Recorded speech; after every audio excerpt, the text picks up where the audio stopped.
శ్రీరామ జయ రామ జయ జయ రామ. శ్రీ చాగంటివారి శ్రీమద్ రామాయణ ప్రవచనము. అయోధ్యాకాండ. మందర దుర్బోధ.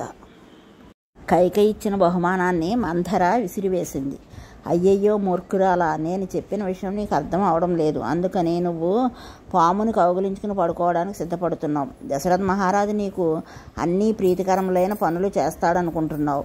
నీకు జరుగుతున్న అపకారాన్ని నువ్వు ఎందుకు గుర్తించలేకపోతున్నావో నాకు అర్థం కావడం లేదు అంది. తన మనసులో ఉన్న దుష్టభావాన్ని కైకలో ప్రవేశపెట్టడానికి మందర ఎంత అందమైన అల్లిక అల్లిందో మనం గమనించాలి. ఇటువంటి భావన కోసల రాజ్యం మొత్తం మీద ఎవ్వరికీ లేదు. రామునితో పాటుగా పట్టాభిషేకానికి యోగ్యత కలిగిన వాడు భరతుడొక్కడే. అందుకని రామునికి ఎప్పుడూ భరతుడంటే భయం. అందుకే భరతుడు దగ్గర లేకుండా రాముడు చూసుకుంటాడు. అందుకే యువరాజ్య పట్టాభిషేకం భరతుడు లేనప్పుడు రాముడు చేసుకుంటున్నాడు చూసావా, కైక అంది. అప్పుడు కూడా కైక రాముని పట్టాభిషేకం చేసుకొని ఏమీ నష్టం లేదు. రాముడు రాజ్యం పరిపాలించిన తర్వాత భరతుడు రాజ్యం పరిపాలిస్తాడు, దానికి వచ్చిన ఇబ్బంది ఏముంది అంది.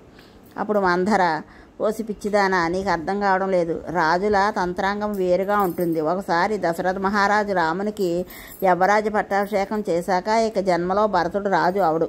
ఎందుకంటే రాముడు రాజుగా ఉండి కొన్ని వేల సంవత్సరాలు పరిపాలిస్తాడు. తదనంతరం రాముని పుత్రులు పరిపాలిస్తారు. నీ కొడుకు ఎందుకు రాజు అవుతాడు? ఒక్కనాటికి రాజు అవడు. కానీ ఒక విషయం గుర్తుపెట్టుకో, సుమిత్ర కుమారుడైన లక్ష్మణుడు ఎప్పుడూ రామునితో ఉంటాడు. యవరాజు పట్టాభిషేకానికి రాముడు లక్ష్మణుని తన దగ్గర ఉంచుకున్నాడు. శత్రుఘ్నుడు భరతుడితో ఉంటాడు. అందుకని శత్రుఘ్నుని ఇక్కడ ఉంచలేదు. అవసరం ఉన్నా లేకపోయినా శత్రుఘ్నుని భరతునితో పంపివేశాడు. ఈ తెలియకుండా యవరాజు పట్టాభిషేకాన్ని తండ్రితో చెప్పి నిర్ణయింపజేశాడు. ఒక పెద్ద చెట్టును నరకవలసి వచ్చినప్పుడు ఆ చెట్టు చుట్టూ రక్షణగా కొన్ని పొదలు ఉన్నప్పుడు చెట్టును నరకడానికి ముందు పొదలను తీసివేయాలి. అందుకని భరతుడిని తీసేయాలంటే శత్రుఘ్నుడిని కూడా తీసేయాలి. అందుకని ఇక్కడ భరతుడిని లేకుండా చేశాడు, శత్రుఘ్నుడిని లేకుండా చేశాడు. అందుకనే అవసరం ఉన్నా లేకపోయినా శత్రుఘ్నుడిని భరతునితో పంపించి వేశాడు. ఇప్పుడు ఇక్కడ వాళ్ళిద్దరూ లేరు.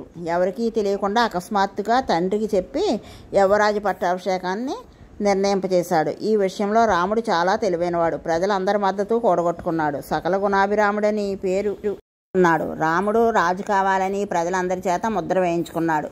కొంత కీర్తి సంపాదించుకుని ఉన్నాడు కనుక పట్టాభిషేకం చేసుకుంటాడు.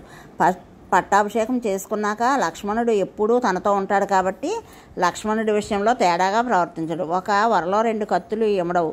తన రాజ్యానికి మరలా జ్ఞాతివైరము భరతుని వల్ల వస్తుందని రామునికి తెలుసు. అందుకని భరతుడిని కోసల దేశానికి కానీ అయోధ్యకు కానీ రానివ్వడు. నీ తమ్ముడైన యుధాజిత్తు ఇంటి నుండి వస్తుండగానే నీ కొడుకును మట్టు పెట్టేస్తాడు. అందుకని నా మాట విని నీ కొడుకును అయోధ్యకు రానివ్వకు. అటునుంచి అటు అరణ్యములు పట్టి పారిపోమ్మని చెప్పు.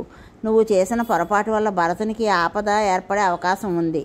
నీ భర్త ఎంత తెలివైనవాడో చూసావా? రాజ్యతంత్రాంగం అంతా నిన్ను సంప్రదించి చేసినట్లు కనబడతాడు. రాముని యవరాజు పట్టాభిషేకం విషయం నీకు తెలియదు. నిశ్శబ్దంగా ఈ ఏర్పాట్లు పూర్తి చేశాడు. ఈ విషయంలో దశరథ మహారాజు ఎంతో కుట్ర పన్నాడు. నువ్వు పెద్ద పొరపాటు చేశావు. భరతుడు ఇక్కడే అయోధ్యలో ఉంటే ప్రతిరోజు దశరథ మహారాజు భరతుని వంక చూస్తాడు. భరతుడు దుర్మార్గుడు కాదు కదా. రాముడు ఎంత గుణవంతుడో భరతుడు అంతే గుణవంతుడు. రోజు భరతుని వంక చూడడంలో భరతుని మీద ప్రేమ ఉంటుంది. అందుకని రాముడు భరతుడిని బలవంతంగా మేనమామ గారింటికి పంపించేశాడు. రాముడు పితృసేవ పేరుతో ఎక్కువ కాలం తండ్రి దగ్గర గడుపుతున్నాడు. భరతుడు కూడా అంత యోగ్యుడే, కానీ పాపం దూరంగా ఉండిపోయాడు. ఈ పొరపాటు నీది. నీ పొరపాటు ఫలితాన్ని నీ కొడుకు అనుభవిస్తున్నాడు అని చెప్పింది. అవతల వారికి అపకారం చేయాలనే తలంపు కలవారి బుర్రలోకి ఎంత దురాలోచనలు వస్తాయో మనం గమనించాలి. ఈ మాట అనగానే కైక ఉలిక్కిపడింది. ఈ మాటలు కైకలో కొంత మార్పు తెచ్చాయి.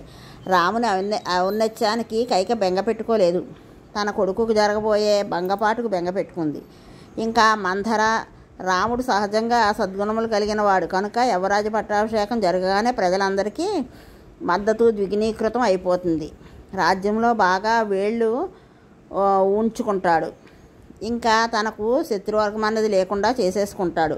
కౌసల్య దశరథునికి పెద్ద భార్య అయినా నీవు మాత్రం అందగత్తిన అహంభావంతో దశరథుని నీ కొంగుకు ముడివేసుకున్నానన్న భావంతో ప్రవర్తించావు.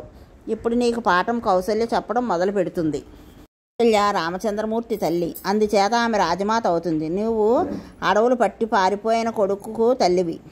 నీ దినసరి భత్తానికి నువ్వు కౌశల్యను అద్దిస్తూ కౌశల్యకు దాసిగా బ్రతకాలి. ఎంత ఉపద్రవమును కొని తెచ్చుకున్నావో చూసావా కైక, ఇప్పుడు నీకు ఇంత ప్రమాదం వచ్చింది అంది.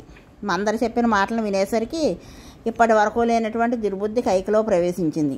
కైక మందరకి మాట్లాడడానికి అవకాశం ఇచ్చింది. అంతే మందర కైక బుద్ధిని పాడు చేసేసింది.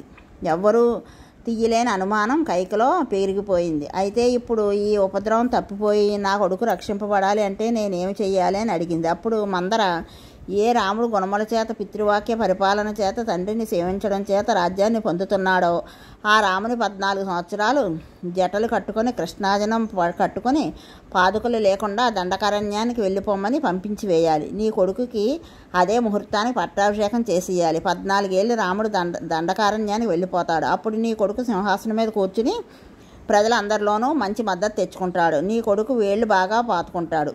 రాముడు తిరిగి వచ్చినా ఇంకా రాజ్యం అడగడానికి అవకాశం ఉండదు. రాజ్యాన్ని శత్రు దుర్భేద్యంగా చేసేసుకుంటాడు. కాబట్టి ఈ 2 వరాలని ఇవ్వమని దశరథుని అడుగు. నీవు ఈ 2 వరాలను పొందితే తప్పకుండా నీ కోరిక తీరుతుంది.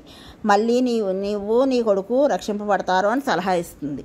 కథను తర్వాయి భాగంలో తెలుసుకుందాం. రామజయం శ్రీరామజయం.